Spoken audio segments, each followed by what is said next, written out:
चौथा अध्याय ज्ञान कर्म संन्यास योग। श्लोक 42। तस्मात् ज्ञान संभूत हृत्स्थ छितवैन संशय योगमातिष्ठोतिष्ठ भारत। हिंदी अनुवाद। इसलिए तुम्हारे हृदय में जो अज्ञान से उत्पन्न संशय बैठा हुआ है उसे अपने आत्मज्ञान रूपी तलवार से काट डालो और योग का आश्रय लेकर हे भारत खड़े हो जाओ। इस श्लोक में गीता के इस अध्याय की पूरी शिक्षा का व्यवहारिक निष्कर्ष दिया गया है। श्री कृष्ण अर्जुन से कहते हैं कि तेरे मन में जो दुर्बलता, भ्रम और युद्ध से पलायन की भावना है उसकी जड़ अज्ञान से उत्पन्न संशय है। अज्ञान हमें देह बुद्धि में बांध देता है। मैं ये शरीर हूँ, मेरे लोग, मेरा सुख दुख, इसी में मन उलझा रहता है।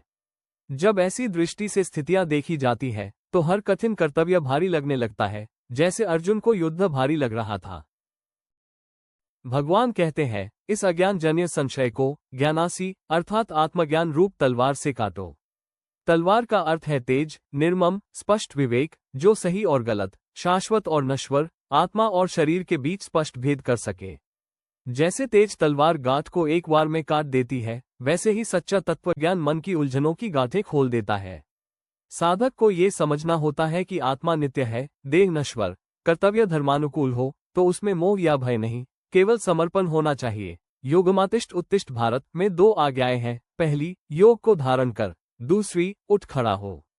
योग का अर्थ यहाँ केवल ध्यान नहीं बल्कि समत्व बुद्धि और ईश्वर समर्पण से युक्त कर्मयोग है। ज्ञान केवल सोच में न रहे, उसे जीवन के कर्मों में उतारना ही योग है। अर्जुन से कहा जा रहा है कि अब निर्णय ले, संशय छोड़कर ज्ञान और योग से युक्त होकर अपना कर्तव्य निभा। व्यवहारिक रूप से यह श्लोक हर साधक से कहता है, पहले अपने भीतर के अज्ञान और भ्रम को पहचानो। सत्संग, शास्त्र और साधना से ज्ञान की तलवार पैनी करो।